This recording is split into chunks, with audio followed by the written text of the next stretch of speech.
Yo, what's poppin', y'all? It's your boy AJ. Your boy Nick. This Hip Hop Vibes, the podcast. What's poppin' with you, homie? What's going on, man? One episode closer to 100. Right. This is Getting up there, man. episode 96. 96. We Almost a 4 episodes century. away. Right. Like shit. It's fucking crazy, man. We've come a long way. Yes, we have. Man. We started this back in like what? 2021? I think, it was 2020 or 2021. I mean, I remember, it'd be 2021. In 5 years. That's crazy. Yeah. It's been That's 5 crazy, years. man. About 5 years. Yep.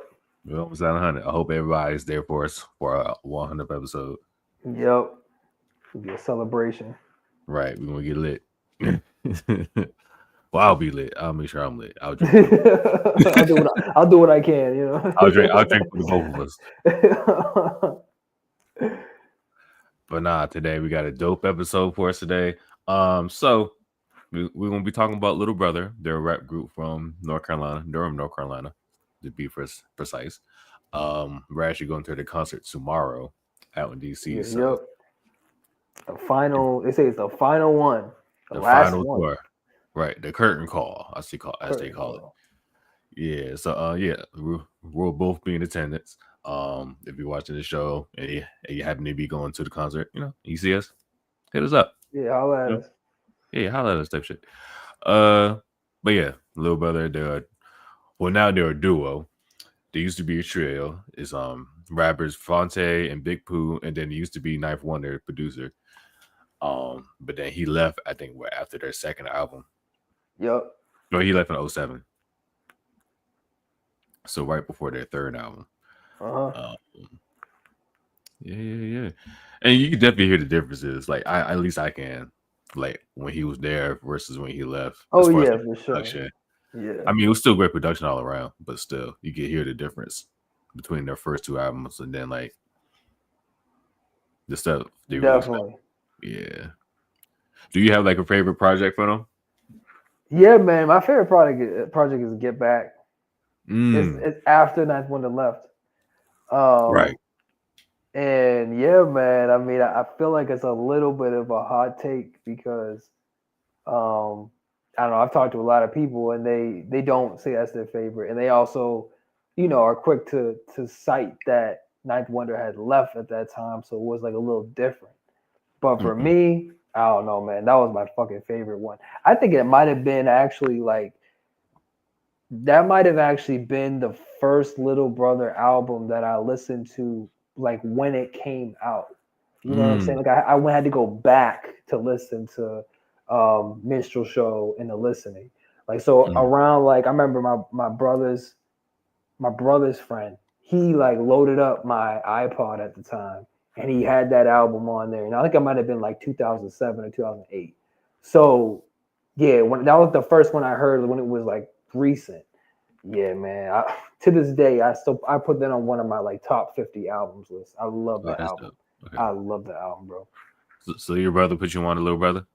Yeah, my older brother. Yeah, I'm a little brother who got put on Little Brother. Yeah, exactly. That's fucking hilarious. Your big brother put you on a Little Brother. That's funny. Exactly. That's funny. Yep. So I think the first time I got introduced to Little Brother, so my boy Brian, shout out to my boy Bright Boy Beats. He's a producer. Oh yeah. He's actually from North Carolina. But we always talk music and stuff. He actually put me on a Little Brother. I think the first song I heard was Macaroni. Macaroni. Yeah, I think that was off their I think it was a mixtape.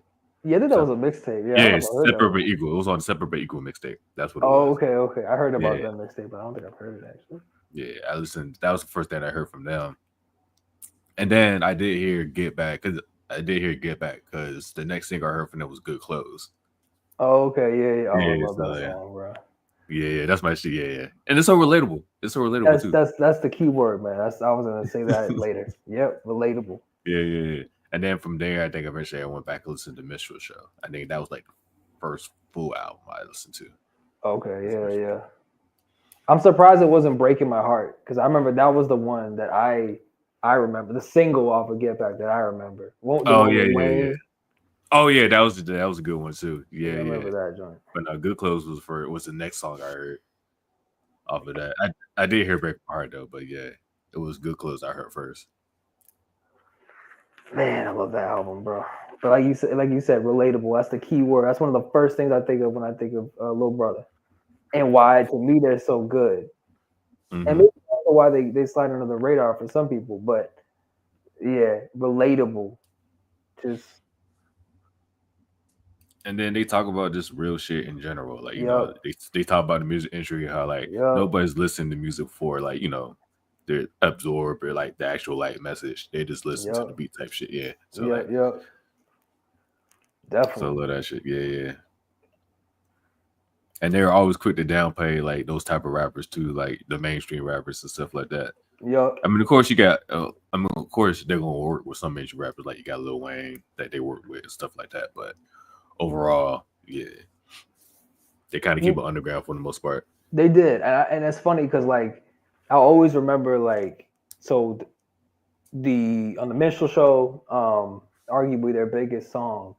Why can't I remember the name of it? Like loving it.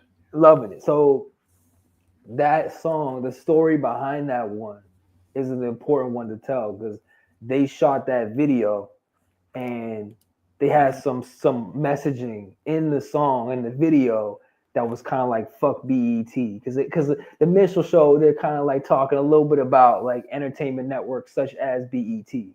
So that was sort of like a commentary. And so Lil Brother had got to deal with Atlantic to put out Minstrel Show. So they've been through the machine, like they've experienced that. But they were always sort of against it at the same time. You know what I mean? It was always kind of like, yeah, we got a deal, but fuck these industry dudes. We really just want to make rap music. You know what I mean? And I remember in the video, I wanted to get this shirt for the concert, bro. Fonte's got a shirt that says "Rap minus lies equals hip hop." He rocks that in the video, and I was like, I like that. Rap minus lies. Okay, I like that. I like to that. him, like hip hop is pure. It's the authentic shit. But like 2004, there's a lot of other shit that was popping that was a little different subject matter. Yeah. Because that's the whole thing. Yeah. You go ahead. My bad. I also like the skits they had with the UBN. Yeah, the UBN is hilarious, bro. It's funny as shit. Fonte did all of those skits, bro. Yeah. Hilarious, man. Oh yeah, I was like, you Black Niggas Network. My favorite though is what he said, appearing in blackface, Joe Scudder. And I didn't know he was white until later, so it's just so funny. Like, they literally rolled him out like that, and then it turned out to actually be a white guy and died laughing. Because when I heard him rap, I'm like, this guy sounds like he's black. I didn't even think he was white. And then you watch the video, like, it's Joe Scudder. So funny, bro. Oh man. It's so funny, bro. I mean, that's a great album too, man. I mean, Lil Brother, I would just say all about them overall. Like, yeah, they're just relatable people. They just love rap music. I mean, their whole name is an ode to what came before them. They view themselves as, an offspring of all the people that came before them. They got a lot of respect from people that came before them, especially like Jazzy Jeff. But like a lot of people respected them because they showed homage to people who came before them. You know what I mean? And not everybody does that. Not everybody does that. Nope. Facts. Big facts. And yeah, shout out to they shot a Little Brother there. I mean, look at the story of how they met up. They all met up at North Carolina Central University. As like college students, and then they were hanging out, making music, and then boom, it just sparked from there. So I just felt that, and like you said, like they look like Tribe, De La Soul, Public Enemy. Those like their big brothers. Yeah. So yeah, and you can hear that influence too. So like, sure, it's dope. But yeah, we're gonna do this. Well, before we do this album ranking, we got some like hip hop facts real quick. Where we at? So I'm gonna pull up my notes. I mean, it's not hip hop, but it is hip hop in a sense. MTV officially launched August 1st, 1981. Oh wow. Yeah, that's when it first officially launched. Hmm. But even though it launched, you know what I'm saying, they weren't playing like any black music. They weren't playing like no hip hop and no like soul Yeah. and nothing like that. It wasn't until like, and they got criticized for that shit too. It wasn't until like Michael Jackson and then Run DMC started making numbers that they actually started putting them on the show. Yeah. And then they started to run like more hip hop stuff and like more black music or urban music on the channel. Right. Yo MTV Raps. That was the Yeah, that started coming yeah. up, and then especially TL is not really hip hop. That's more like pop, but yeah, definitely Yo MTV Raps for sure. And then now we got like what MTV Jams and like all that stuff. Well, it's BET Jams now because they're all owned by the same person now. But yeah, that launched, and then Criminal Minded by Boogie Down Productions got reissued in August 1st, 1987. So I think it came out a couple months prior, but then they reissued it a couple months later. Wow. That's a classic, man. Yeah. Like KRS-One and Scott LaRock, RIP. And yeah. Well, you said your favorite album was Get Back, right? That was your Get favorite Back album. is my favorite Get one, Back. yeah, man. And you said what were your favorite tracks from the album? My favorite tracks, bro. If you had to do like a top I three. love Good Clothes. I love After the Party. I love That's my shit too. Oh, that was so good, bro. What's the other one? Hold on. I like Breaking My Heart. I love that one. What's the other joint? Hold on. Let me pull up the track list real quick. Okay, yeah. Oh, I like Step It Up. I like the whole fucking album, man. Step It Up, Two Step Blues, Dream. I mean, I like the whole shit, bro. Dreams. Yeah, I'll stop there because I know. Yeah, Dreams, Extra Dreams Hard. was my shit too. I'm literally just I'm listening to the whole fucking album because literally, bro, Extra Hard. Definitely Extra Hard. Yeah, man. Like there was not a single. It's very rare that I listen to an album. There's not a single bit of wasted space at all. None. So like I liked all the songs, bro. I liked all the songs. I respect that. That's what I think my favorite definitely had to be The Minstrel Show. It might be a little bit like nostalgia because, like I said, it's like the first. That's not like the first full project I listened to from them. Okay, cool. So like, but yeah, some of my favorite tracks. Of course, Loving It. Definitely one of my favorite tracks. We Got Now, Hold On. Say It Slow, Slow It Down. What was the one skit? It was like Cheating. I like that because it was funny. Because it was kind of like a play off cheating. Fuck that, dirty bitch. You dirty bitch. That joke was just hilarious. I was like, "Hey, Fucking yo, I forgot how funny that shit was." It was fucking hilarious. And it was basically it was a play off of what Contagious, like Ron Isley. Oh shit, it was kind of like a play off that. He does some of those ad libs too. Yeah, does all that. Yeah, because the dude, like the performer's called Mr. Diggs instead of Mr. Biggs. My favorite was Watch Me off that album. I fucking love that. Oh yeah. Watch Me. That beat. And that one. Oh, I love that one. And the one about their fathers, that was a tough one too. Oh yeah. That was a real soulful one. What was that song? Oh, Still Lives Through. I like that one too. It was a play off of God Lives Through with Tribe Called Quest. So I like that one too. All right, let's go ahead and get to these rankings. I'm share the screen.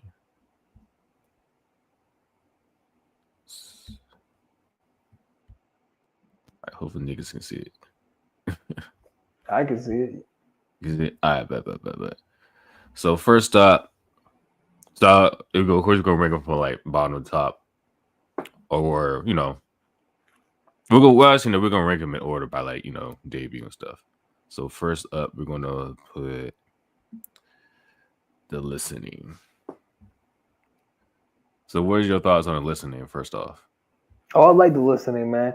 So that one again, like I went back in time to listen to that one. So I listened to Get Back in like 2007, and then I went back to listen to this one, and it definitely was like the foundation of Little Brother. It had a bunch of good songs on it. So yeah, I mean, I really liked it. In terms of their albums, like how many albums did they have? I think they only had like 3 albums. no, they have 5 albums. They had 5. What are the other ones? 5 albums. So Yeah. you got The Listening, you got The Minstrel Show, Get Back, Oh Left yeah, Back. Made the Lord Watch. Yeah, Okay, left back. Yeah, left. There it is. Okay, and then the made the Lord Watch. yeah, Okay, yeah, yeah, yeah. yeah, yeah. Okay, yeah. For me, I put this at like number 3. Number 3. Yeah, and Mm-hmm. I put Get Back and Minstrel Show ahead of it. Okay. What I about know. you though? I didn't know. For me, I'll put Listening probably number 2. Number 2. Yeah, I think I put that. I'll put that personally. I'll put that number 2. I'm not mad at that. You can put it at number 2. Number 2. Where? Yeah.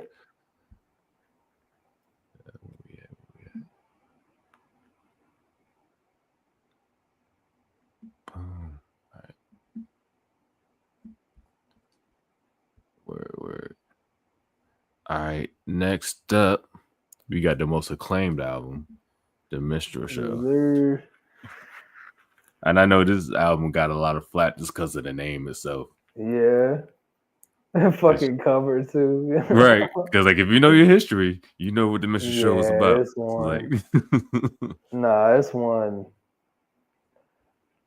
If we have that other one at number 2, I feel like it's gotta be at number 1.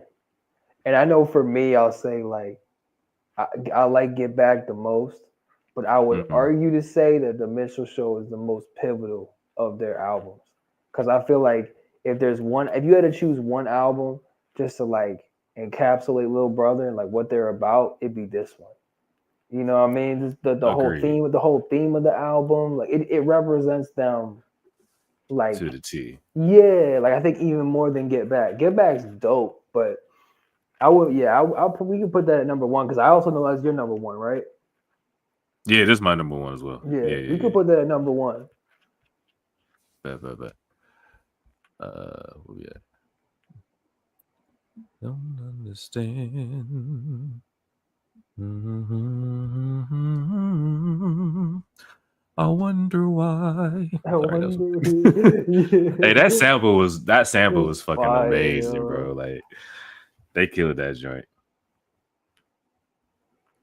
Right. What am I doing? Next album we got Get Back, which is y'all know this is your favorite album. It's my favorite, man. It's my fucking favorite. It felt like to me it almost felt like with Ninth gone, not that like I mean he actually been one of my favorite producers for a long time. I actually got to meet him one time. I met him in DC. I don't know if I ever told you that story. Oh, what? But I went to we tell the story. Yeah. So I was at it was Dilla Day. It was Dilla Day, right? Okay.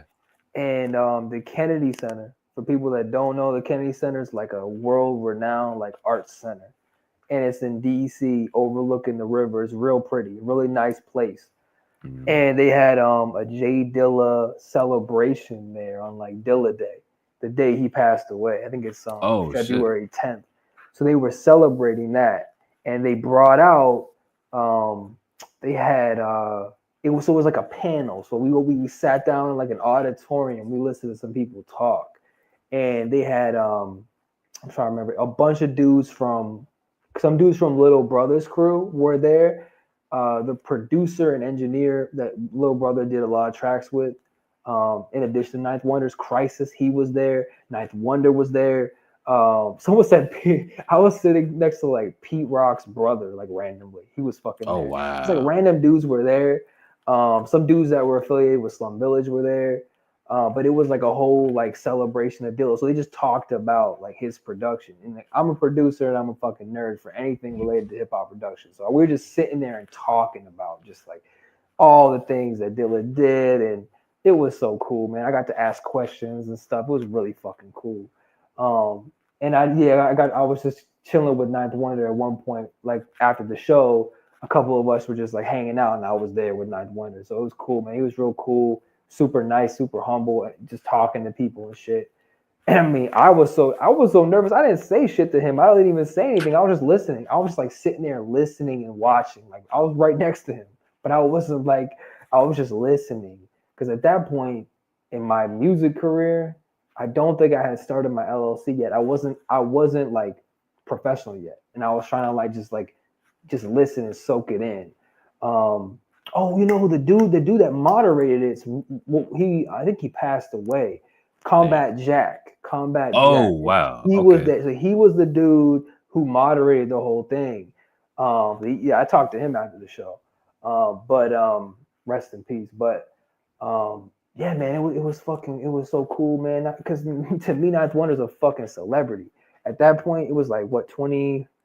I'd been like 2016 or something. I mean, he's probably part of the reason I started making beats in the first place, bro. You know, he's kind of like to me, he's a little bit of an offspring of like the Dilla age of hip hop. And so naturally, I was like, oh yeah, I like his shit. I think the first Ninth Wonder beat I heard was actually Threat off of Jay-Z's Black album. That was the first time I ever heard it. Because he shouts him out in the beginning. You know, he shouts him out Ninth Wonder in the beginning. But yeah, man, I used to listen to his instrumentals for days. So just getting to meet him, bro, I was like, oh my God, that's fucking crazy. That was a really cool time, man. That's no shit, man. Yeah. You the celebrity out here, me and all these people, man. I'm trying, man. I'm trying. And you said that was back in like what, 2016, 2017? 2016, yeah. 2016. Yep. Damn, what the fuck was I? What I ain't know this? Yeah, I don't know, man. Damn. Yeah, that's cool. Oh yeah. Let's go back to. Nope, not that. Here we go. Okay. Next up, next album we're doing, Get Back. Little brother, Get Back. Yeah, man. And with this album, it's like, Night Runner had just left the group. So it's like, all right, we got kind of show that we can still do this with just the two of us. Exactly. So they had a lot to prove for this album. Exactly. And you could feel that hunger in it too. Because people, I mean, Lil Brother had gotten doubted by a lot of people because of where they're from. Oh, you're from North Carolina. You can't, you're not from Atlanta. You're not from the West Coast. You're not from New York. You're not like proven commodity. You know what I mean? And the label cut them loose. And then, they had a lot to prove, like you said. Exactly. Mm-hmm. Yeah, because I'm like the biggest North Carolina rapper he had at that point was fucking Petey Pablo. Petey Pablo, yeah. Petey Pablo was the biggest one. Yeah, because J. Cole wasn't out yet. No. The Baby wasn't out. No. No Rhapsody. So yeah. Oh. So they had singles for days. So yeah, I think they had Charles Hamilton. You got Fantasia and Josie, but they didn't have no rappers. So. I don't know why that always surprises me, bro. Like in terms of the rappers, maybe it's because like I have family that lives in North Carolina. I go there a lot, and then of course like knowing you, like you got some ties in North Carolina. A lot of other people that come on our show, are from North Carolina or went to school in North Carolina. It always surprises me. Like how the fuck were there not more rappers? Like there's so many like cities in North Carolina and so much culture there. It surprises me sometimes. People don't support. I'm going with like Norris tweeted. He talked about this like a while ago. Like people, they don't support each other like that. Oh, okay. I mean that's the thing, and that's the thing in a lot of cities too, though. Like you can kind of say the same thing about the DMV for the most part. Like we have a lot of artists, but like we got a lot of like local artists as a whole. But like as far as like bigger artists, like I mean, yeah, we got Wale. You got and I'm talking strictly DMV. I'm not talking about like like 7-5 or Baltimore, nothing like that. I'm talking strictly like DMV as a whole. Like of course you got Wale. Fat Cheryl did his thing for a little bit. Rico Nasty's doing her thing. She dropped the album out this year too. Who else? I remember Gold Link was hot for a minute. Gold Link, yeah, Gold Link. You got Gold Link. I mean, even Shy then, Glizzy was hot for a little bit. Yeah, for a little bit. Yeah, it's like they have a buzz and then they kind of just like fade away. I mean, they're still doing shit, but it's like it's not on that broader scale compared to like again a Wale. Wale kind of been. I think he's like the most consistent. You say Logic? You say Logic too? Was that? Oh yeah, Logic. Those like the only two like consistent ones, and I'm talking like rapper. I'm just talking like rappers. Yeah, I mean, that's true. Yeah, and then you got a lot of artists out here. Like you got like No Savage, and you got like other artists like that. But like, yeah, but in terms of like a big like artist that has stayed around, that had a career that lasted like a number of years. Yeah, that's not common. Exactly. And I think that kind of comes like, for example, like a lot of them, like No Savage, he could be the next one, but like he keeps getting locked up for his shit. And then like a lot of rappers out here get killed. So it's like, yeah. I could think of a couple other ones, but yeah, no, I mean, really, it's a short list. Yeah, you know what I mean. That's interesting though. You feel like it's the lack of support. Yeah. Okay. Yeah. I would add to the list like maybe a lack of like industry infrastructure too. Because if you don't have the labels, you know, like back when we're talking about like the early 2000s, I mean, definitely back then the labels are like everything. Now things are different, but back then, to be in a city where there's like label presence, where there's the studios, where there's that whole fucking machine, that obviously benefits you. Atlanta has that like times fucking 20. And I know the babies talked about it. Like you said, you know, I came up out of Charlotte, not Atlanta, so it took me a little more time to get to where I'm at. You know, if I was in Atlanta, you're around it. There's a culture of like, and there's an entertainment industry. That's the difference. Like that, I don't think they have that for real in North Carolina. Like, I could be wrong, but like, I don't think they have a big presence out there. So that also makes it difficult. And DC's the same way. DC's the same way. Facts. Then I just remember interview I saw with the Clips. You know, they're from Virginia, they're from the 7-5, but it was just like, yeah, we had to move before our music could like start popping. Like I think they went to New York. Okay, yeah. So the little brother went to New York. Yep. Yeah, so it's just. And that's true of all of them too. We talk about those. Gold Link was he's been in LA. Wale, I don't know where Wale's at, but yeah, a lot of times people. There was another dude that got signed to Def Jam that I had talked to one time. He was based in LA. He moved out. A lot of people, they move out to entertainment places like LA, Atlanta, you know, in particular. That's where the opportunities are. So yeah, even Cole moved to New York. Granted, Cole was in New York. Yeah. Granted, he moved. Yeah, well, his reason was for college, but he also used that. Yeah. But he also used that as his reason for, like, you know, to get into the music biz. Like, you can't run up on Jay-Z with your demo in North Carolina. He's not fucking there. You know what I'm saying? Exactly. He's in New York. So I was like, yeah, that makes perfect sense. But so let's get back to the Get back to the what? Get back. Get back to Get Back. So where are we ranking Get Back? Well, you know where I'm gonna fucking. You know what I'm gonna say. I know, right? Number 3. Obvious. I mean, I have the spaces that's left. It's gotta be 3. I've sacrificed myself twice. You gotta give me this shit, bro. You gotta give me this shit. Definitely 3 for me. 100%. Because I will say, now let me say this about the album while you put it up there. I didn't miss Ninth Wonder. And that's a lot to say because how good of a producer he is and how much he shaped their sound. Like, they should have flopped. But they didn't, though. And I think that's in part because, like you said, they had a point to prove. They rapped. They were fucking hungry. They were really hungry. And then they also brought on some really good producers. In particular, Illmind. That's when he first broke into the hip hop scene for real. Okay. He's from New York. He had a lot of those soul sample beats that were really dope.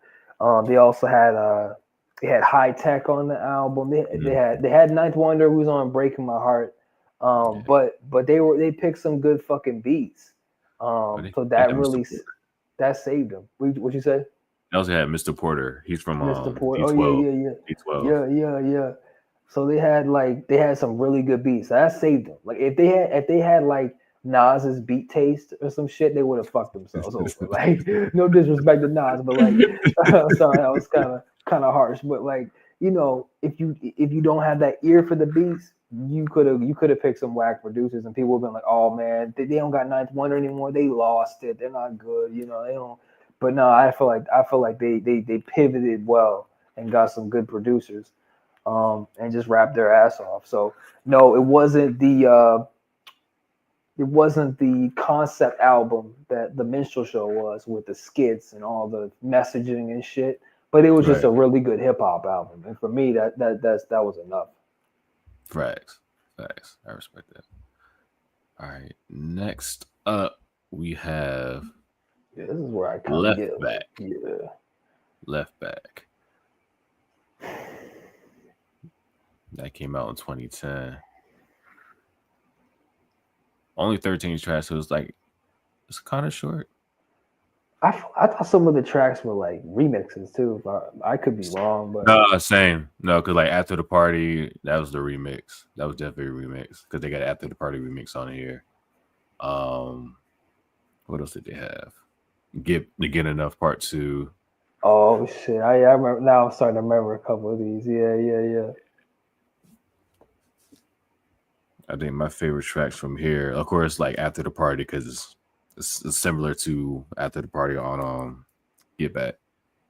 But yeah, After the Party remix, What We Are, Second Chances, So Cold.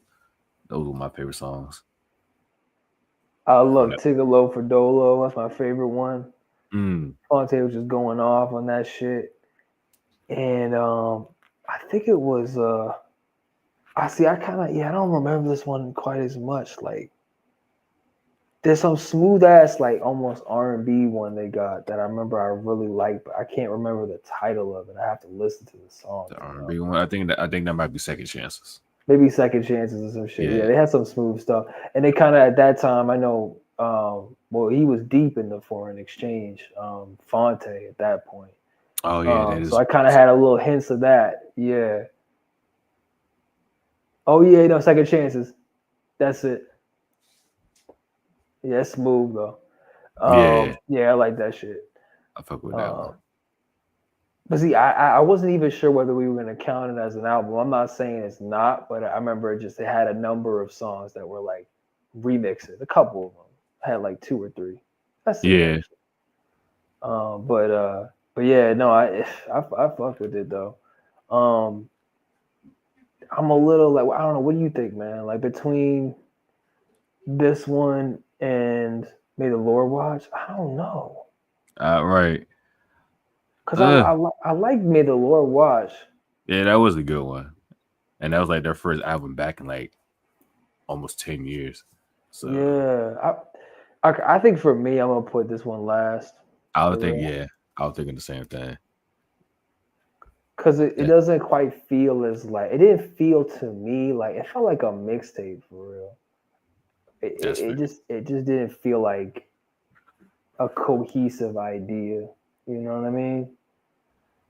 Whereas it was kind of like thrown together type of deal. Yeah, it felt like that. It felt like the lost tapes or some shit. Like just like some songs they had left over, and because even at that point, I'm pretty sure like Lil Brother they were barely together at that point. Like, because I think Fonte was doing his solo work, and so was Big Pooh. Yeah. So it kind of felt like this sort of like disjointed a little bit.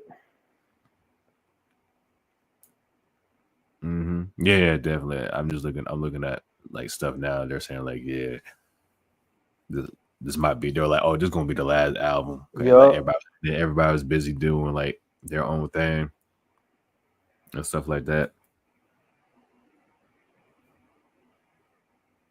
And then apparently, I think Fontaine and Knife Wonder, they had like an issue over a beat that they wanted to use for the album, but Knife Wonder, they wanted them using that beat. Oh, okay, you're beefing. Yeah. Like damn. Yeah. But yeah, that's last. And of course, the next album is gonna be number 4, but we go ahead and talk about it real quick. This is their last album. May the Lord Watch. Came out August 20th, 2019. Yes, sir. I remember listening to it at work. I remember. I did too. I remember. Right, I right remember when it before came out. COVID. I remember I was in the hospital lounge listening to this shit. I liked it, man. It felt like a grown man rap album. Definitely. You know, and then talking about shit that like. So I'll say this. What did Andre 3000 say? The reason why he didn't make a rap album is like, hey, I'm old. What the fuck am I gonna talk about? Well, here you go. Like, you actually do have something to talk about. They just talked about grown man shit on this album. Right. I remember Health. some of, health, yeah, like other shit, kids and shit, and like, even just I remember this one verse from Big Pooh talking about like how he remembers the days of like, being in the club where all the action is, doing shows and stuff, and just like what that felt like. I think he was turning 40 at the time. Yeah.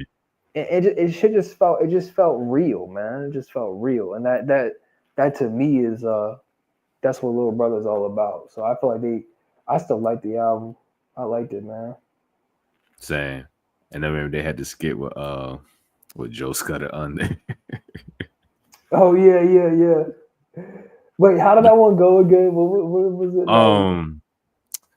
I was scared. I think it was Inside Producer Studio skit? It was either that one or Life of the Blackface.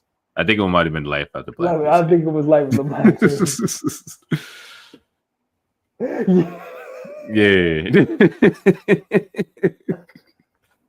And I like this album because like they kind of brought yeah, they brought like stuff from like their old projects onto this one, kind of like a remembrance or like kind of like nostalgia type feel. Yeah, it did. You're right.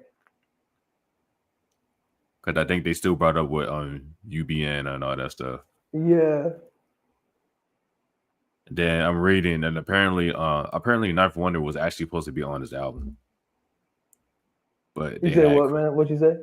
The Knife Wonder was supposed to be on this album as well. Oh, okay. But they had creative differences. So they like having creative differences. You can see why they couldn't stick together. Knife Wonder, I don't know what it is, man. But yeah, Knife is. I don't know. I think it might have been Fonte and Knife Wonder. I don't know. I have a feeling they were going at it. I feel that same way. Yeah, I think. Yeah, I think because they're two strong personalities, too strong. Like they both have visions for shit. You know what I mean? Ninth Wonder started his own successful label. You know what I mean? And so Fonte also started his own like group, Foreign Exchange, which was kind of like a label. He had all these different people and shit. Mm-hmm. But yeah, no. Right, there was no Ninth Wonder on that. Yep. At all, nah. Yeah, that Joe Scudder shit was hilarious. I just listened to it. It was fucking hilarious. Oh man. How do you feel after the blackface has been taken off? I feel great. I feel great. I've never been better. Like, I'm feeling great. I think Joe Scudder's like a cook or something. Now, what's he do now? I have no idea, bro. He's still a musical artist. I think I saw something where like he has like a restaurant or some shit. I don't know. Oh, okay. He's got a restaurant. Something like that. I don't know. He pivoted. Yeah, I could be wrong in saying that. It's Joe Scudder. But now he's promoting this tour though. He might be on the tour. Yo, I'd be fucking lit though. Right. Life after blackface. Hey, he still be promoting like a little brother like hell though. I'm just looking at his page. Yo, me too, bro. You're fucking hilarious. And he's from Raleigh. Okay, that's dope. That makes sense. All of them from North Carolina. I fuck with that. All right, we'll put his album. So for number one, we got The Minstrel Show. 2, The Listening. 3, Get Back. 4, May the Lord Watch, and then 5, Left Back. Mm-hmm. So how would you put it for yours if you were doing yours like separately? It's pretty close. I mean, swap. Only thing you do is swap. Push Get Back to the top.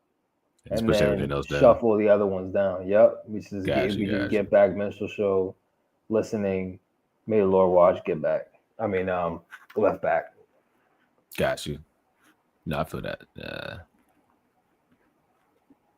What about for you? This would probably actually be my list. If I'm Yeah. keeping it about. I mean, Get Back and The Listening could be interchangeable for me, depending on how I feel. But for the most part, this would be my list.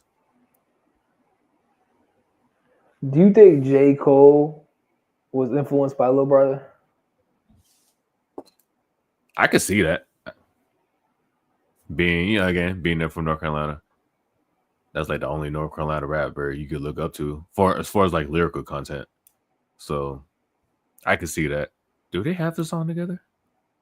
I feel like I don't know if they do. Like I listen to J. Cole. I don't know. To me, I don't know if I don't really hear the similarity, and I don't think they ever had a song together. Yeah, I don't think that would. Yeah, but that would be dope collab though. I'm actually kind of surprised they don't, because they kind of both give me. I've been listening to J. Cole, so I went back in time. I listened to Sideline Story. You know, J. Cole's best album. And I remember the time you guys dogged me for that shit. Everyone was like, "What? You like that one?" But yeah, I've been listening to that shit, and just it kind of I was thinking about Lil Brother, and he kind of gives, maybe it's just the North Carolina shit, but like he just kind of gives some of those kind of like everyday guy like vibes that like Lil Brother also had, you know what I mean? Yeah. In the sense of like J. Cole he's just a normal dude. Like they kind of had the same. He kind of had the same sort of aura as Little Brother in that sense. But like he obviously things ended up a lot differently. He got signed by Jay-Z. You know what I mean? I don't know who Lil Brother got signed by, but it wasn't Jay-Z. You know right. It was not Jay-Z. So that's a little different.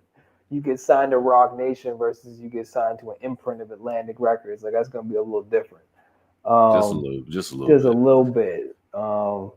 But they both kind of give me that vibe though, like where it's like, yeah, maybe it's some North Carolina shit. I don't know, but they just both like normal dudes, you know, just like normal shit, and super relatable. So in that sense, like I feel like J. Cole, he owes a little bit to them who came before him. You know what I mean? But for the most part, you go ahead. What you say? I was saying I'm reading now where J. Cole did say that he was heavily influenced by Lil Brother. Oh, really? Okay, he did. Okay. Particularly Knife Wonder and Fonte. Oh, okay. Nobody gives a fuck about Big Pooh. That's crazy. For real though. Man. They even talk about that on the album too. They did. I think it was on the listening album. Yeah. They were like, yeah, Big Pooh, he trash. Like, yeah. They said, yeah, who's got Big Puff? What the fuck is like his Big name? Puff? Like, yeah, Big Puff, nice beats up far as always. Fonte was doing the thing, but the other guy, Big who's Puff, the other guy? like, yeah. You might be like Fonte's a little cousin or something like that. Yeah. Like that's crazy. You know, it's crazy, man. I'm reading this post, and I don't even know what Sharp magazine is, but they said the first word is, make no mistake about it, there be no Drake, Kendrick Lamar, or J. Cole without Lil Brother. That's a strong statement. But I will say, though, one thing we didn't talk about was the Drake and Lil Brother connection, because there is one.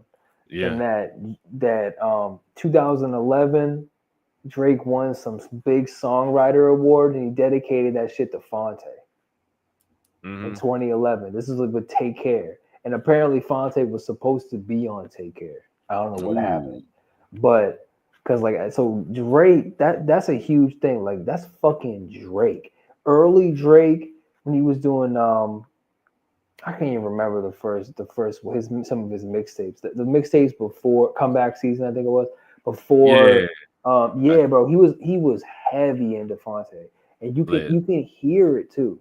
That one album where he has like the jacket on, he's just like looking at the camera. He has a jacket, and he's rapping on Jay Dilla beats. Like it's hilarious that was Drake one day. So what's the song he did? It was a foreign exchange beat that he rapped. Oh, word, okay. I remember that shit. And he even said in the intro, Fonte, you know you're my favorite rapper, right? There you go. Like here I go. And I'm like, yeah. And he started rapping. Literally. I think that was one of the first Drake songs I actually heard too. I think it's called Get Over It, the Drake song. Wow, he really said that. But the actual song is, I think, The Way You Are. That's fucking crazy. Yeah, he killed that shit though. Drake killed that shit. No, he was doing his thing. Yeah. But like, let's just pause that. Let's say that again, bro. Like, fuck, they influenced Drake. That's crazy. Like, this website says they're criminally underappreciated. I feel like a part of me, I agree with them. If you influence the two of the big three for the next generation, that's a pretty fucking big deal. Like to say that you influence two of them in a significant way. You know what I mean? Like that's crazy. That's really crazy. And I don't know. Like I hear Drake. Do you hear the Fonte influence in like early Drake? Early Drake, yes, definitely. Early Drake, like early mixtape Drake. He flipped it up. He changed it up once he got what's album was that? Thank Me Later. He switched it up with that album. Okay. Before that, yeah. Okay.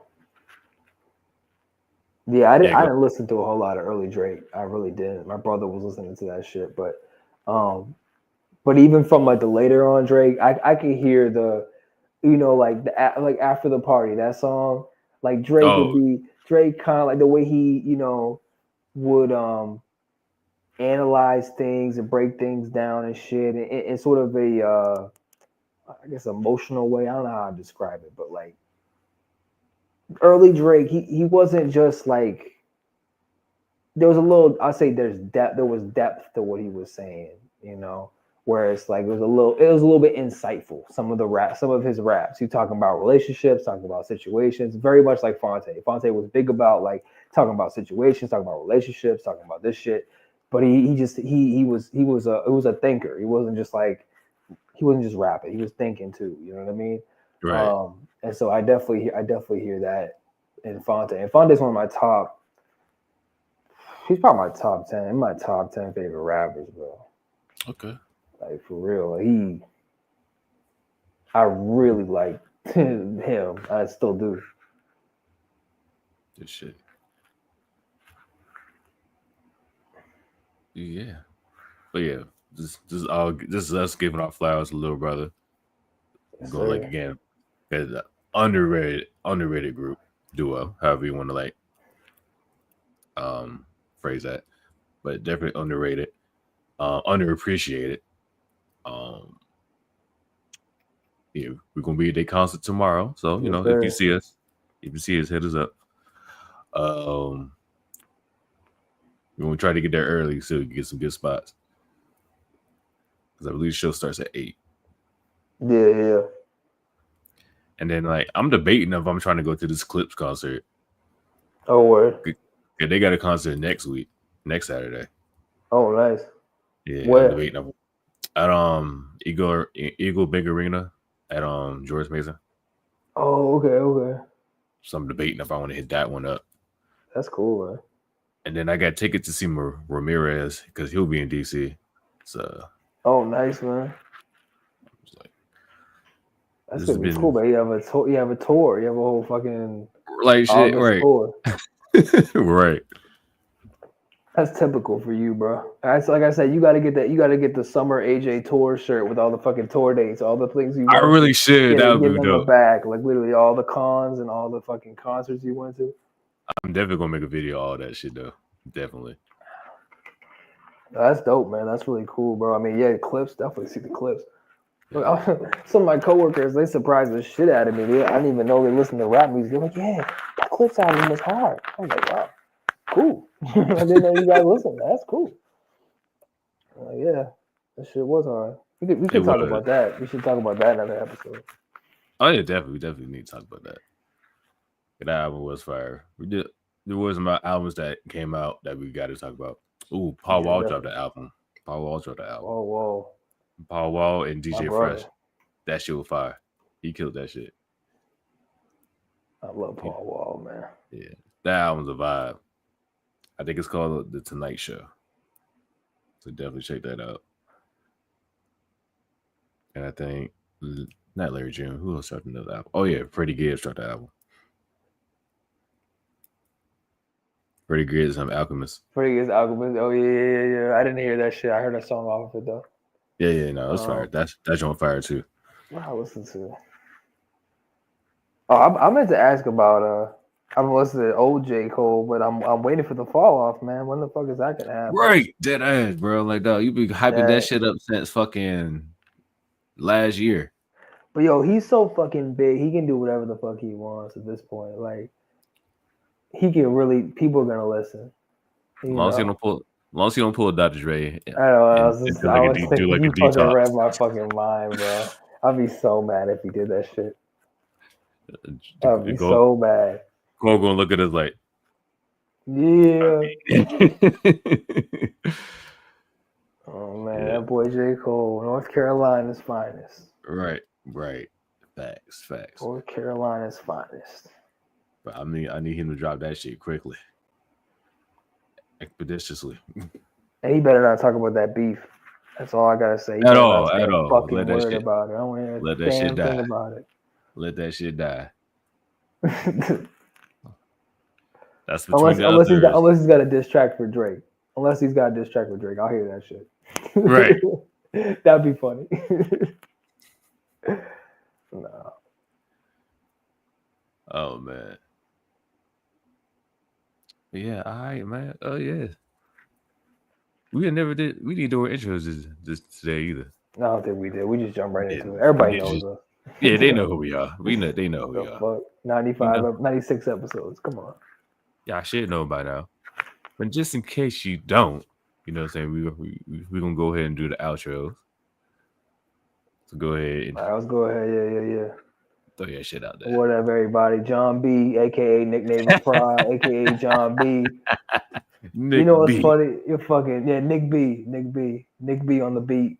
That's my IG right there. Nickname is Productions. No slow jams, no R&B. No, I don't fucking make those. Hip hop beats, trap beats, drill beats, all kinds of shit on there. Get at me for custom productions. My BeatStars page right there. I just posted 10 new beats actually last week, so I got a new pack up there. Check that shit out. Boom. Then last but not least,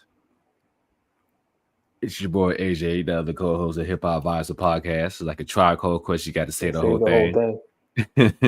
Subscribe to the YouTube page. Again, Hip Hop Vibes, the podcast. Like, comment, share with a friend, subscribe, all that good stuff. Of course, follow me on IG, Hip Hop Vibes Pod, all one word. Follow me on Twitter, Hip Hop Vibes, hip_hop_vibes, and follow me on TikTok, A-Tone Productions, A_tone_productions. That's where I post all my hip hop content. And of course, you check our podcast out we go live every other Friday at 8 p.m. Eastern Standard Time. And then also catch me and Miss JLH every Tuesday, Sipping the Vibes. We review different albums. She picks the R&B, I pick the hip hop. We listen and review it. If you want to join us, listen to the albums and just join us in the conversation. This week we did artists from Chicago. She picked Shaka Khan. I picked Shauna. Next week we're doing Mississippi. She picked David Ruffin. I picked David Banner. So. Hey, you guys are so good, bro. I like it. You definitely bringing AJ. She's definitely bringing Miss JLH. So I like that. Right.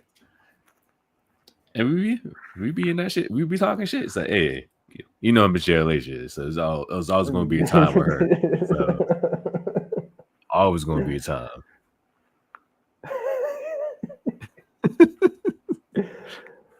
I don't need to say nothing else. It's like, you know, she's a good friend of the show. You know, everybody knows. Yeah, everybody knows. She like the cousin. She's the cousin of the show. Yeah, she really is though. Like between her and Norris, they're like the cousins. Yeah. They're the cousins of the show. For real. The recurring guests. Every time they're not here, I'm like surprised. I'm like, where are they? What the fuck? What are they doing? Why aren't they here? Right. But now they definitely gonna be there for the 100 episode. We're gonna. No, we gotta get all star cast for that one. Right. Okay, they part of those highlights. They definitely part of those highlights. So. Definitely. Yo, I have so many memories. Yeah. Oh my god. Remember the time she was driving in that episode? That shit was crazy. Fucking hilarious. She's like, I can't even drive for real. I'm just like, hey yo. And then she like pulled out the fucking binder or some shit. Some right while I was driving. It was big just ass binder. It's like, yo, I'll tell you about that. And opened up this fucking binder. We're like, yo, what the fuck? Like you still on the road? Like, what you doing? What are you doing, baby? No. And then Norris at the gym. He's sweating and huffing and puffing. He clocked in from the fucking treadmill. He was on the treadmill. He was on the treadmill. Yeah. My nigga was at the bar. Yo. My nigga was at the club one time. He was driving too. One point, he was driving home as well. He did that too. One point. Oh my god! Or at least he got hilarious. That's funny, man. Don't record and drive, ladies and gentlemen. Don't record and drive. Don't do that. Record and drive. No. We don't condone that. Yeah. Don't condone that. Don't drink and drive as well. Nope. Oh, wait. Before I do this, speaking of concerts, I went to see it was Eve Ja Rule and Nelly. I saw how was that? That shit was lit. So they had Chingy open the show. No fucking way. Yeah, they had Chingy. Like I heard Holiday Inn, and then some of the people like that I saw there, they were like, "Oh yeah, Chingy's on stage." Like, that's a special guest. Like, okay. So like they had Chingy did his thing. Then Eve came out next. Eve did like a mini tribute for DMX, so that was cool because Rough Riders. Ja Rule did his shit. He did like his little mini tribute for Irv Gotti. But Ja Rule, he killed that shit though. That was probably like the highlight. That was a highlight for me. And then Nelly came out. Nelly had St. Lunatics there. Oh, had your boy Murphy Lee doing his songs. Boy Murphy Lee. He did what? Yeah, Murphy Lee did what the hook gonna be. What the hook gonna be? Bro. I tell that story with a little hint of embarrassment that Murphy's Law was like my first hip hop album. But if he fucking performed that shit, I would lose it. I would fucking lose it. Like in a good way. Yeah, he made sure Murphy had to shine. And then he also brought out Jaquan. He brought Jaquan out too. Oh shit, Jaquan, man. Yeah, he came out with that Tipsy Hood Hop. He had the biggest song of last year, man. Shabuzi, bro. Shabuzi. Right. My man had a resurgence. The fuck out of Jaquan. Funny story. Shabuzi said, "Yo, Jaquan is more excited about this song than me." Jaquan was hitting him up like, "Yeah, bro, it's about to be a fucking hit." Like, hell yeah. And he's not wrong. I just read the article, Billboard. It said that was the top grossing song of last year. That shit made $7 million fucking dollars. That one song. So Jaquan got a cool like 200,000. Yeah, he got like a nice he got a check. And now you're on tour doing those two songs. He's like, yeah. It's only, I swear it was his only two songs, bro. It really is. It really is. I barely remember Hood Hop. No, Hood Hop was fire. That was my I remember the album, but I remember the album cover. That's like all I remember. Right. No, I remember. I remember I had a crush on the girl. She liked Hood Hop. I remember that shit, bro. But yeah, that shit was that was a fun concert. But yeah. What yeah, any closing remarks? Nah, man, stay blessed. Be grateful for life. And that's it. That's it, man. With all that being said, I'm your boy AJ. Your boy Nick. It's been Hip Hop Vibes, the podcast. We'll catch you next time. Deuces.